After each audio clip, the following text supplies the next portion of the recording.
Good morning, Judy. Good morning. Thank you so much for agreeing to do this interview for Veteran Feminists of America. We're very thrilled and pleased to have you. Thank you. So just start by saying your name, if you would. Sure. I am Judy Waxman, and I was born in 1947. I'm an original baby boomer. Dad came home from the war, parents got married, I popped out. And I was born in Philadelphia, Pennsylvania, and that's where I grew up. And did you have siblings or were you a loner? I had a sibling who's 12 years younger than me, so All right. big break. Yes, but yeah. Two onlys. Two onlys, right, that's perfect. So what was growing up in Philadelphia with those parents and sibling like? My parents were first generation. My grandparents all immigrated from Eastern Europe. And they were very traditional, working class family, large family in the vicinity where we lived. When we moved from South Philadelphia to Northwest Philadelphia, it was like a major trauma for my mother, leaving the neighborhood, although we went back quite a bit. It was maybe a half-hour ride. Right. And so it was, yet the neighborhood was very mixed in terms of my school experiences. Okay. There weren't really many African-American kids, but otherwise very mixed ethnically, religiously, like that. Excellent. We moved when I started junior high to, as I said, the other part of the city. Mm-hmm. The high school I went to was very racially mixed. It was, we always said, a third Jewish, a third black, and a third everything else. And it was an amazing experience that I do think had a lot to shape the person I am today. I guess you would say I was a natural leader, kind of rose to the top in different school activities, chair this, that, and the other thing. And we actually had our 50th high school reunion a couple of years ago, and it was amazing. I walked around with a lump in my throat the entire time, seeing this very mixed crowd and how well everybody had done. You know, when I was in high school in 1964, I could remember coming to Washington and singing "We Shall Overcome" out of the bus window. Okay. So already sort of part of the movement that was beginning at the time. Mm-hmm. I went to a local college. I lived at home. And I had a high school boyfriend. And at the end of my junior year, it was the year of people being drafted, boys being drafted. Right. And he graduated a year before me. So we got married and moved to Florida, where I finished my education as to become a teacher, because that's, of course, the path that we knew I would do. Right. I did have a boyfriend at one point, and this is significant, in saying that he thought he wanted to be a lawyer. And I remember very clearly my mother and I having a conversation that if I were a boy, that's what I would do. But clearly, girls just did not do that. And I was going to be a teacher. Right. And that's what I did. So after the first year in Miami, we came back to the Philadelphia area, and I taught school a few years, and we decided to have a baby. When my baby was about to be born, this is 1971 now, Okay. my husband got a job transfer to the D.C. area. Oh, We came here. I didn't really know many people, and of course I was going to be a stay-at-home mom, Right. because again, that was the path. Right. Well, I was very itchy. I realize now that's just, you know, who I am. I really need to be doing a lot of activities. And my husband saw an advertisement for the Women's Political Caucus starting a chapter in Montgomery County where we lived. Amazing. Yes. And he said, you would like that. And we kind of laugh now. My current husband and I say, well, that was the beginning of the end for him, which really it was. Because he wanted me to join like the women's club in the community that were doing floral arrangements. And I'm like, I think I'm interested in the Women's Political Caucus. So I went to a couple meetings, and these women were running a candidate for Shirley Chisholm in Montgomery County. It was like, this is what I'm doing. So I had this little guy, and I dragged him along, and we marched around, and we handed out, flyers, and I set up speeches and all the stuff. And she did not win that spot.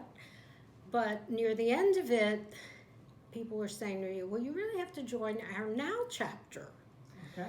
which was just about a year old or so, I guess, in, again, Montgomery County, Maryland. And so I went to a meeting, and, I met these women that were doing all different things. It's like the sky opened up. And I was just blown away. So within about 6 months, I was president of the chapter. The Now Way. The Now Way. Yes. And, I did have these skills, and I was, able to kind of bring different factions together, which, of course, there were at the time. Yeah, of course. And we worked with the Montgomery County Commission on Women, and a new group formed in D.C. called the Women's Lobby. Carol Burns, I don't know if you remember. Burris. Thank Carol you. Burris. Yes. Yes, indeed. And I started. And Ann Scott, did you know Ann Scott? Did you? No, I know her name, Okay. but I didn't know her. Okay. But the woman from Virginia, I'll think of her name as this goes on, who was very active. And it was every Thursday. I went down to the Hill. We met at one of the cafeterias, and we just went around into the offices where people told us to go. And we were lobbying about abortion in those days, an issue very dear to my heart and still is. And I remember going into one office, and the congressman actually came out to talk to us. Why are you here? We told him, this is pre-Roe. Okay, yes, sure it is. And he said, well, if abortion was illegal, my mother might have had one, and I would not be here. And we were all stunned into silence. Right. Well, it's a hard one to answer. Yeah. But anyway, people would say to me, well, what do you do? What's your job? And I'd say, well, I'm an emerging woman. Oh, good. That was my line. Right. And of course, I still thought about law school. You did. I Okay. did. Okay. So I thought, you know what? I'll just get the LSAT book. See how I do in answering the questions. And I did okay. So the next step was, well, I'll just take it. I'll just take the exam. I'll see how I do, right? Right. I did fine. I'm sure you did. Okay, I'll just apply. Okay. So I got accepted at 2 schools, and I picked the American University Washington School of Law in part because it was geographically closest to where I was living. Right. So I started law school, and my son was 2. Oh, okay. And he did fine. We had him. We luckily had a family daycare placement for him. And one of the big benefits was he kind of trained himself because all the other kids were potty trained. So that was a big plus. Okay. Saved your lifetime. Right. So I graduated 3 years later. I did at the law school start a women's collective because at the time there was the Women's Lives Club, and that was the only club for women. Wow. So we had to, send out messages to the professors. You don't say reasonable man, you say reasonable person, and so on and so forth. How many women were in your class? Well, my class was about a third. Okay. The year before it was a quarter, my class was a third, Okay. and it kept going up. Now it's half or more than half, really, nationwide. Yeah. So I became known as Judy Waxman when I was in law school. That was for enough. obvious reasons. Right. And I was okay. Funny. And even now, if I'll see someone from law school, they'll say Judy Waxman, and I'll know how I know them That's because, hilarious. I was tagged and probably appropriately. So So funny. language was important then, as it is now. Mm-hmm. So I did graduate, and on a personal note, I will say, in my last year of law school and through law school, my husband and I were moving farther apart. Right. I mean, I was becoming a different person, Right. and he's a fine guy. Right. I mean, we're still friendly. I don't see him very much, Right. but when we are over the grandchildren, it's fine. Mm-hmm. But I really was becoming a different person, and he just really didn't know what to do with me. Right. And partly, as you said before, my anger at the time about everything was really over the top. And I was probably incorrigible, quite frankly. That I can click. relate to that. Yes. Right. Right. The Ms. Magazine click, Right. that article, yes, I More got. like an atom bomb. Right. Yes, Right. I got the click. I couldn't watch TV. I couldn't read. And he'd say, "Well, let's go out with this couple, and you can point out all the husband's flaws and break up their marriage." I'd like, okay, because that's kind of what I was like. That's funny. I mean, I just, it was.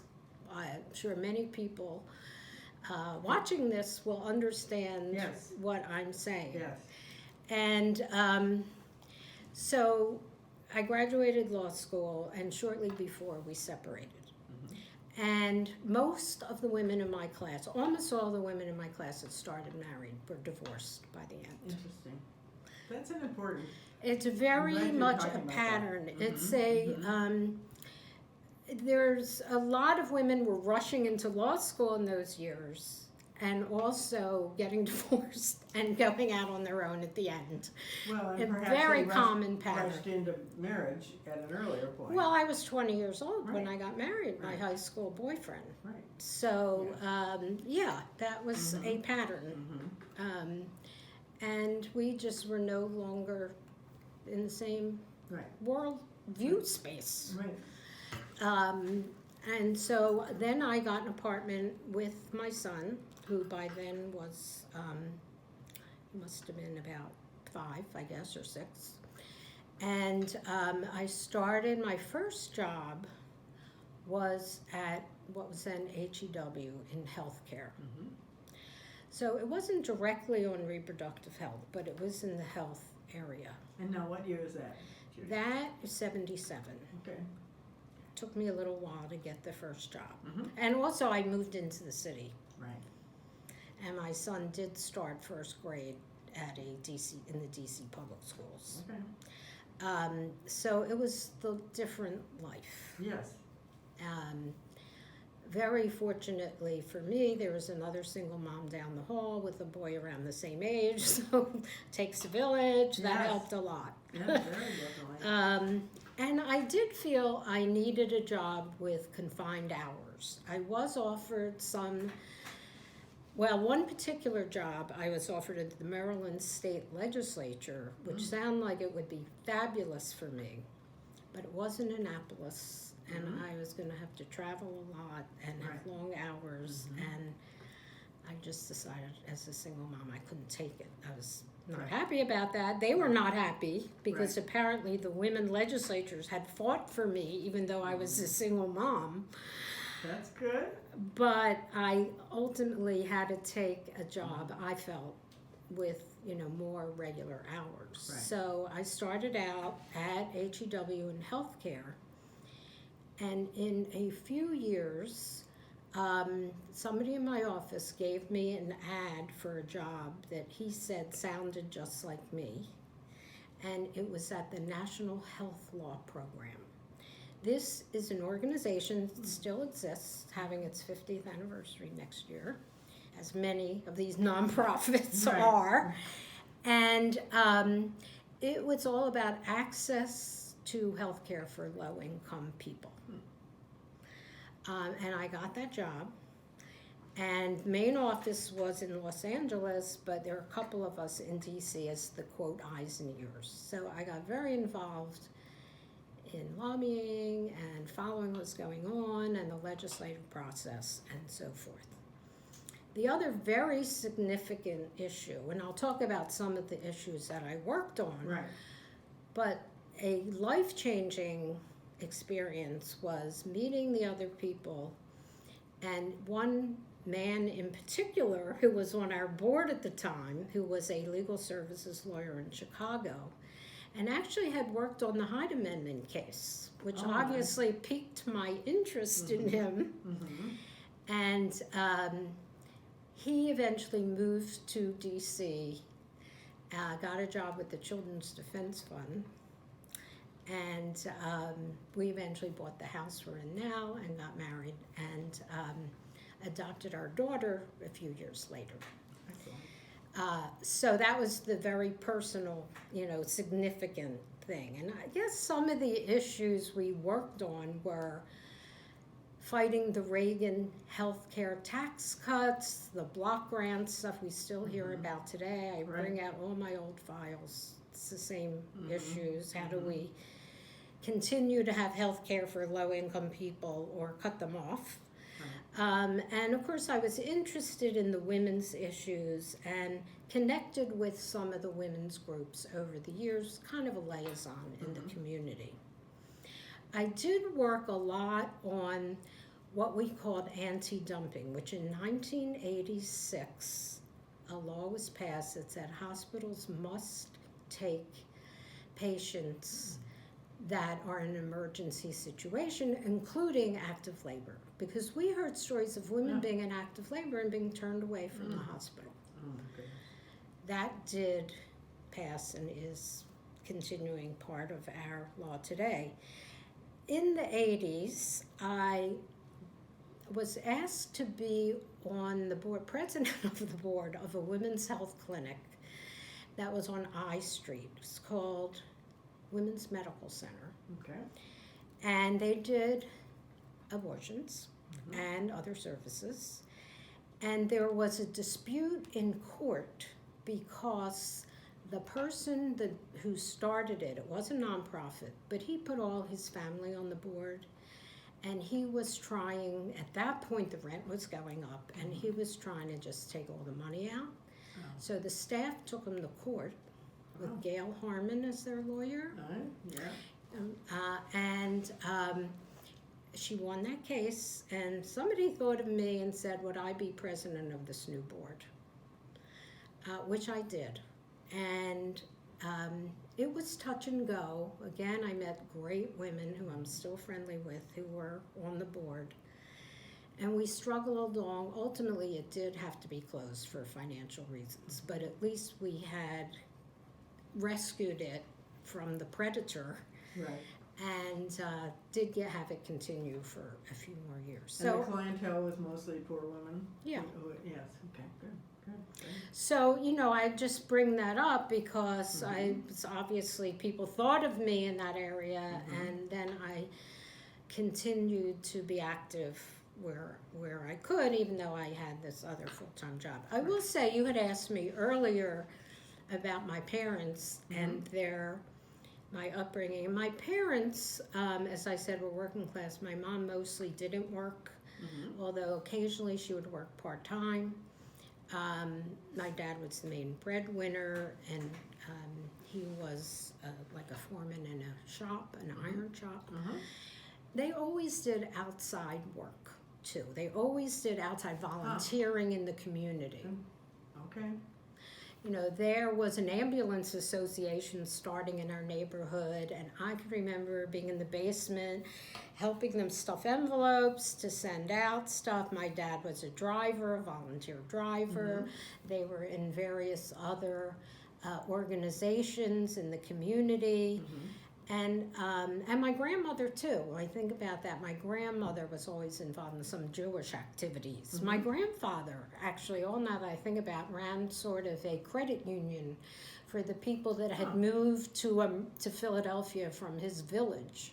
Amazing. So, that tradition of having your full-time job and your family, but still contributing to your community was really a big part of my growing up, and really, the tradition that, I felt very comfortable continuing. So I always had something else going on. Right.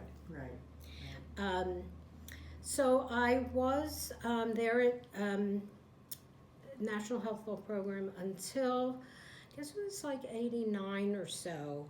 A commission was forming on the Hill a congressional commission to look at universal health care. Oh, okay. And I knew by then a lot of the staff and so forth on the Hill, and I applied to be on the staff. So I went over there, and we created a plan, which ultimately became the Clinton health plan, All right. which pretty much became the Obama health plan. Right. The big thing that wasn't included, we had a whole separate section on long-term care, and that was like too much for them to bite off. Right. Still is, unfortunately. Mm-hmm. But so I got to know a whole lot of other people, and after that I moved over to Families USA, which is an advocacy group, again really working on that Clinton plan.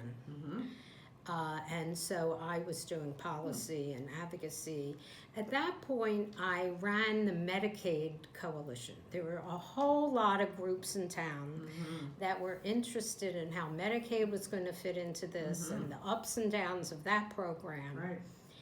And I can picture being in the conference room stuffed with organizational representatives, where then we would come up with our strategies and so forth, and go out and write our papers and do our lobbying and our media stuff, which is not quite as robust as it is now, but still was pretty robust through the 90s. Yeah, Twitter and Facebook and other things. Yeah, there was some, and of course your traditional media stuff happens. So we worked on the Clinton plan, and my husband and I have a story where the Clinton plan was being voted on in the Finance Committee. We had a 3-week vacation planned at Cape Cod. And the first week, we just let the rental go. Partway into the second week, it was dying, the bill. We knew it wasn't going to happen. I remember going to my boss and saying, this is Ron Paul. I was like, Ron, it's dying. We all know it is. I would love to spend the second half of my vacation at the Cape. Right.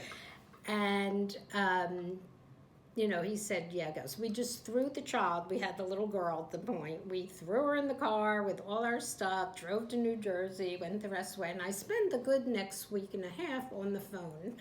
Yes. And there were not cell phones. So I would be out on the pier, on the phone. With a payphone. As a payphone. And we had a fax machine. So we would go out and come back, and there would be these reams and reams of paper. My husband, as I said, was at the Children's Defense Fund, so he was very engaged in this issue also. I can see. And we would, so anyway, the good news is that the Child Health Insurance Program came out of that. Okay. It didn't move forward. The whole package didn't, but we did get CHIP ultimately. Yeah. And again, put some groundwork in place for moving forward again when the time was right. Right. So the vacation where you didn't see the beach very much. Not too much. Right. But at least we were out on the pier in the sun. Right. Stand in the sun at the payphone. Right. Just as an example of how involved we both were, with the whole thing. Actually, I guess another story might be when CHIP was happening. My organization and the Children's Defense Fund were not quite on the same page. Okay. Now, outsiders would say, "Oh, how great! You two are working on the same issue," and we would smile. Yes. But we really, without going into the policy differences, Right. there were some differences, Okay. and we would get press calls, and both of us would have to say, I just want to say who I'm married to, that's because funny. you probably either talk to him first or will talk to him again. That's funny. And we just, we just want to put it out there so you understand, where we're coming from. And it did pass, and we were both Which invited. version? His. Okay. Okay. And we were both invited to the signing ceremony on the back lawn of the White House, and somebody was taking a picture of us, and someone else yelled out, "And they're still together." That's great. So that was a great That's funny. story, and we're both happy, and Chip has grown, and it has. The big issue, I guess, wasn't going to be finite funding or an entitlement, and it has become an entitlement over time, which again speaks to that's how we do stuff in this country, Yes. incrementally, whether we like it or not. Yes. So it did become my version, ultimately. There you go. There you go. So you won in the end. In the So that's end. good. And he was happy about that, Yes, too. I'm sure. So then I, at some point, decided it was time to move on from that job.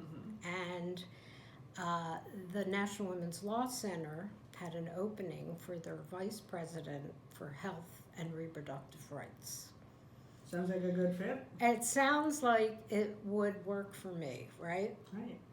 Brought together my various interests and streams of expertise.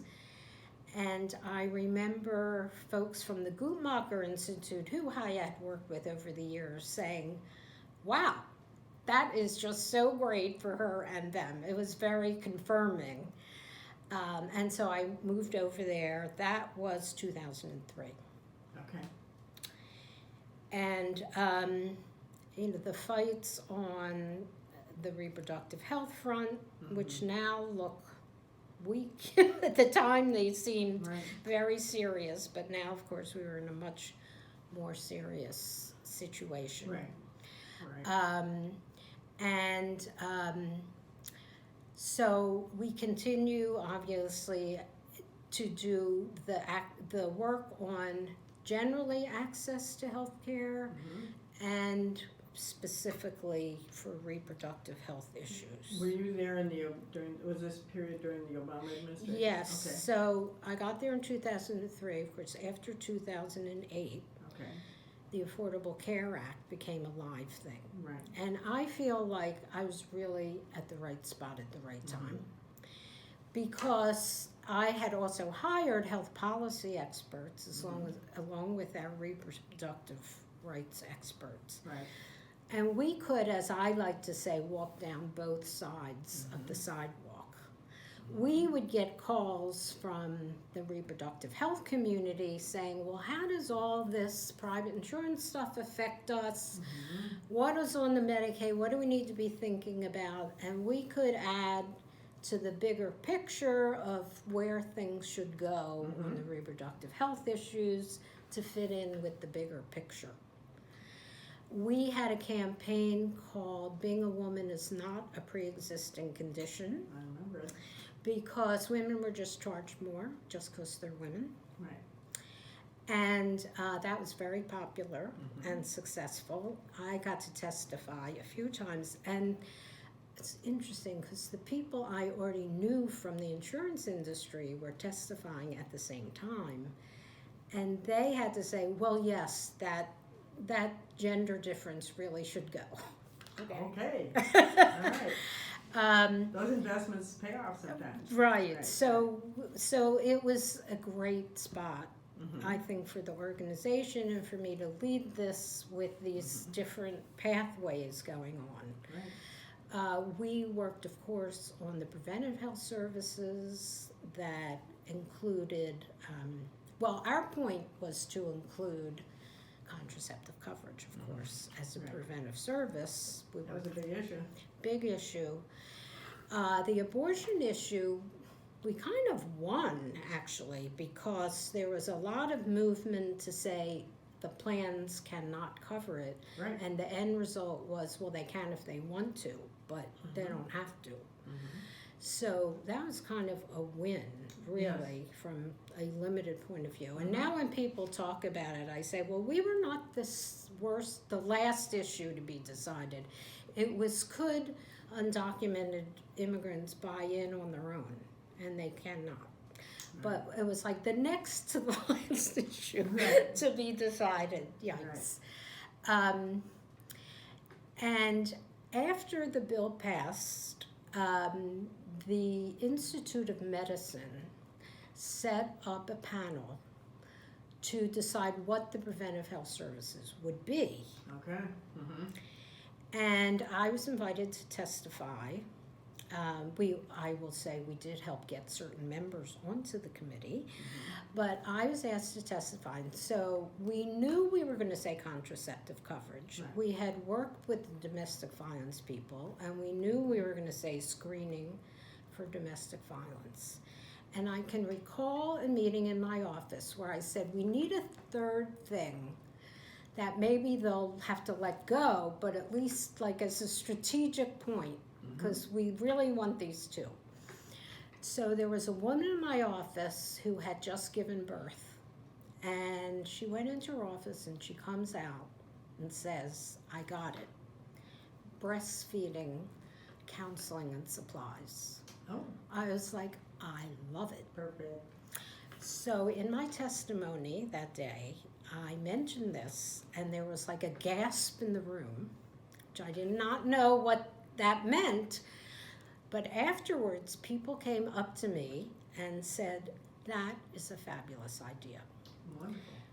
And it made it into There you the go. list of preventive services That is beautiful. that all women must have in their private health insurance. Of course, at the Law Center, we had to start a whole hotline to explain it to people and to tell them how to get it and all that. But I use that as an example of why it is so important for women to be at the table.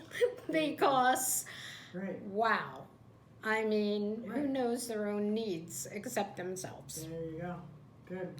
And it's sort of one of the things that I like to tell the story, because it seems like it was just happenstance, but it took a long time to get to that point.